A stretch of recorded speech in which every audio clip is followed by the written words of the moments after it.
Sa NBA, kadalasan kapag may bipang players na uuwi lang ito sa simpleng asaran, biruan, mga patagong banat o nagiging motibasyon para sa kanilang mga susunod na paghaharap.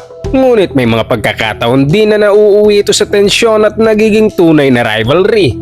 Madalas, mutual respect pa rin ang umiiral sa pagitan ng mga players at nananatili lang ang kompetisyon sa loob ng court. Pero paano kung ang simpleng rivalry sa NBA ay nakakaapekto na mismo sa takbo ng NBA history? Dalawang players na tila may malalim na galit sa isa't isa habang patuloy silang pinagkukumpara.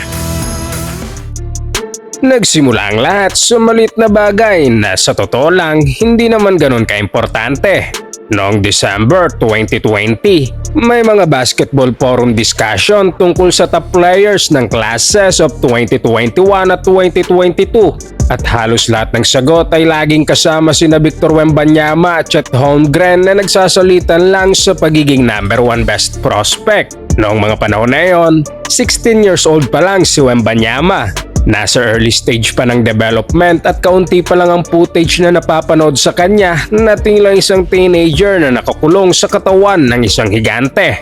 Si Holmgren naman ay already top-ranked high school prospect sa Amerika. Committed sa Gonzaga at halos 2 taon na mas matanda. Hindi rin naman talaga sila dapat may kumpara dahil si Wembanyama ay kabilang sa 2023 class. Pero kahit ganoon, pinagsasabong na agad ang mga pangalan nila. Dahil sa global restriction noon, na-delay ang direct competition pero pansamantala lang. Makalipas ang ilang buwan, magtatagpo rin ang landas nila sa isang stage na magsisimula ng isa sa pinaka-pinag-uusapang rivalries sa basketball. Noong July 2021, nagtagpo ang United States at ang France sa FIBA Under-19 World Cup Finals, isang championship game na sobrang inabangan. Ang Team USA ay may stock roster ng future NBA talent kabilang sina Jaden Ivey, Peyton Watson at Kenny Lofton kung saan si Chet Holmgren ang naging centerpiece at top prospect nila. Kabilang naman sa France ang 17-year-old Victor Wembanyama na kahit bata pa ay tinuturing na isa sa pinaka-promising talent sa buong mundo. Ang matchup na ito ay nag-showcase ng dalawang rare unicorn prospects. Parehong matatangkad, payat na big men na may advanced offensive skill set at defensive instinct na swak sa modern NBA.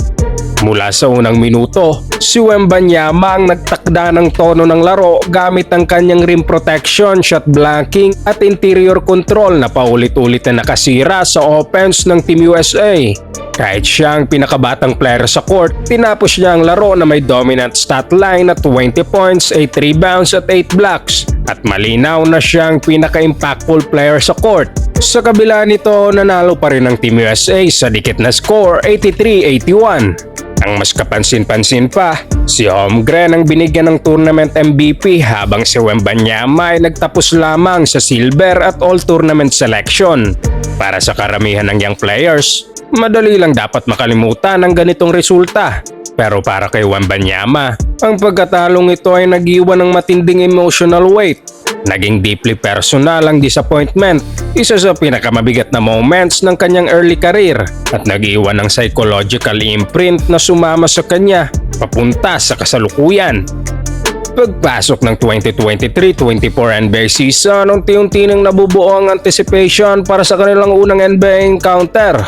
Parehong players ang papasok sa liga na may sobrang taas na expectations pero dahil sa injury sa timing, ang mismong official rivalry nila ay magsisimula sa medyo unusual na sitwasyon. Ang unang pagkikita nila ay nangyari sa isang preseason game taong 2023 ng Oktubre. Isang laro na technically walang bearing pero naging surprisingly intense para sa dalawang panig. At sa kabila ng ilang flashes ng brilliance mula kay Wembanyama, ang Oklahoma City Thunder pa rin ang nakakuha ng panalo at mas naging consistent si Holmgren sa mas maraming statistical categories. Pagkatapos ng laro, ang public comments at online post ni Holmgren ang lalong nagdagdag pa sa fuel ng lumalaking narrative sa pagitan nila at mas pinalaki ang atensyon sa kanilang rivalry. Ang dapat sana ay ordinary preseason game, naging official start ng isang long-term storyline. Sa pagtakbo ng season, lalo pang tumindi ang kanilang pangalawang matchup. Ang parehong players ay nagsimulang mas mag-focus sa one-on-one moments na minsan ay binabaliwala ang structured offensive sets para diretsong atakihin ang isa't isa.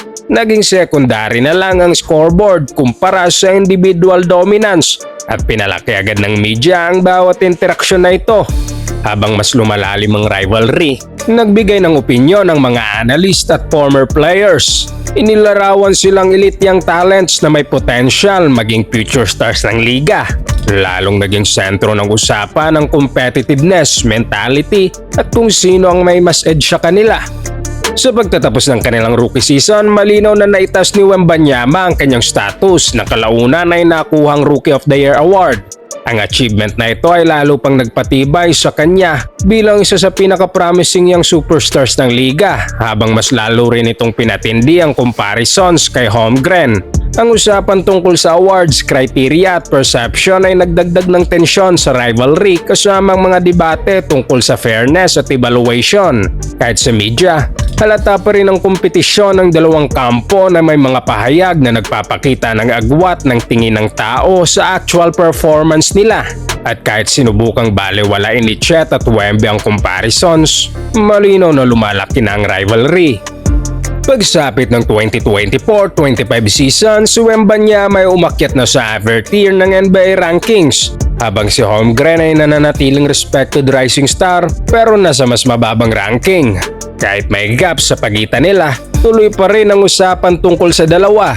Sa buong liga, nagsimula ng i-frame si Wembanyama bilang potential future face ng NBA habang si Holmgren naman ay mas nakatali sa team success at system impact. Ayon sa mga analyst, napapansin na nagiging unusually intense ang reaksyon ni Wembanyama kapag pinag-uusapan si Holmgren, hanggang sa point na kahit pagbanggit sa pangalan ni Holmgren ay iniiwasan niya.